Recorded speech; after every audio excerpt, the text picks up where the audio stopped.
Assalamualaikum warahmatullahi wabarakatuh. Alhamdulillahirabbil alamin. Assalatu wassalamu ala asyrofil anbiya'i wal mursalin wa ala alihi wa sahbihi rasulih ajmain.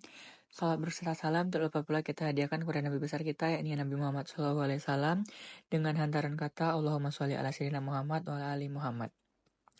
Pada kesempatan kali ini saya akan mencoba menjelaskan dan memaparkan materi tentang rehabilitasi dan rekonstruksi pasca bencana.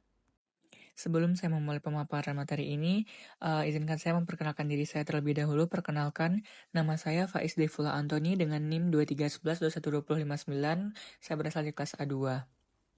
Sebelum kita masuk kepada materi rehabilitasi dan rekonstruksi pasca bencana, marilah kita kilas balik dahulu tentang apa itu bencana. Bencana adalah suatu peristiwa yang terjadi secara tiba-tiba yang mengancam dan mengganggu kehidupan manusia. Bencana ini dapat disebabkan oleh faktor alam, non-alam, ataupun karena manusia sendiri. Bencana ini dapat menimbulkan kerugian, baik itu berupa korban jiwa, kerusakan lingkungan, kerugian harta benda, serta gangguan terhadap tatanan hidup manusia di muka bumi ini. Kita tidak dapat mengetahui kapan bencana itu akan tiba. Namun, jika bencana itu tiba, maka kita harus bangkit dari keterpurukan, melakukan perubahan agar hidup kita tetap berjalan dengan lancar sebagaimana mestinya. Oke, masuk kepada materi pertama yaitu tentang rehabilitasi.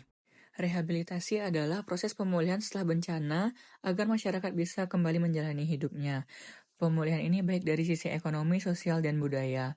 Ada 3 contoh kegiatan rehabilitasi. Yang pertama, pemulihan fasilitas kesehatan dan pendidikan. Kita harus segera melakukan pemulihan terhadap fasilitas kesehatan dan pendidikan di daerah terdampak bencana tersebut. Yang kedua, pemulihan jaringan air bersih dan listrik. Yang ketiga, dukungan psikososial bagi korban bencana. Kita harus mendukung dari fisik maupun sosial bagi para korban bencana agar mereka bisa bangkit kembali dan mereka dapat melanjutkan hidupnya kembali. Lanjut kepada rekonstruksi. Rekonstruksi merupakan tahap lanjutan setelah dilakukannya rehabilitasi. Rekonstruksi adalah tahap lanjutan yaitu membangun kembali infrastruktur, sarana dan prasarana, sistem sosial dengan prinsip building back better, atau membangun lebih baik dan membangun lebih tangguh dari sebelumnya. Ada 3 tahap pada kegiatan rekonstruksi ini. Yang pertama, pembangunan ulang rumah tahan bencana. Yang kedua, penguatan infrastruktur seperti jalan, jembatan, drainase, dan lain-lain.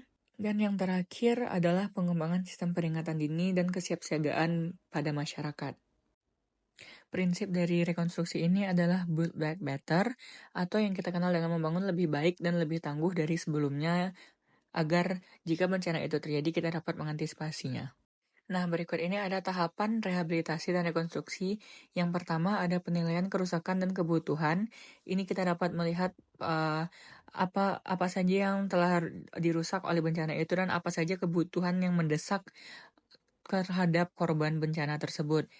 Yang kedua ada perencanaan partisipatif. Setelah kita melakukan penilaian, kita harus merencanakan kebijakan apa yang akan diambil dan langkah apa yang harus kita ambil agar pemulihan cepat terjadi. Yang ketiga ada pelaksanaan. Pada tahap pelaksanaan ini, kita dapat melaksanakan rencana-rencana yang telah kita tetapkan seperti rehab fisik, ekonomi, dan psikososial. Dan yang terakhir ada monitoring dan evaluasi. Monitoring dan evaluasi ini sangat kita butuhkan karena pada tahap monitoring dan evaluasi ini kita melihat kembali pelaksanaan yang kita lakukan apakah sesuai dengan rencana, apakah dibutuhkan masyarakat, apakah pelaksanaan yang kita lakukan itu merupakan langkah yang tepat dalam penanganan bencana. Lanjut pada studi kasus, saya mengambil studi kasus yaitu Tsunami Aceh 2004. Tsunami Aceh 2004 ini sangat menggemparkan bagi masyarakat Indonesia, khususnya masyarakat Aceh dan beberapa negara tetangga yang langsung berseberangan dengan Aceh.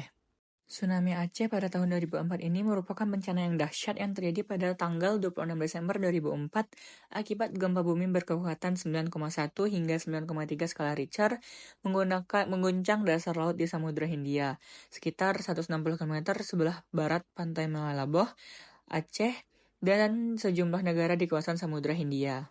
Dampak dari bencana ini sangatlah besar, di antaranya lebih dari 230.000 orang tewas di 14 negara dengan 170.000 korban jiwa itu berasal dari Aceh saja. Yang kedua, ratusan ribu rumah, sekolah, fasilitas kesehatan, dan infrastruktur hancur total.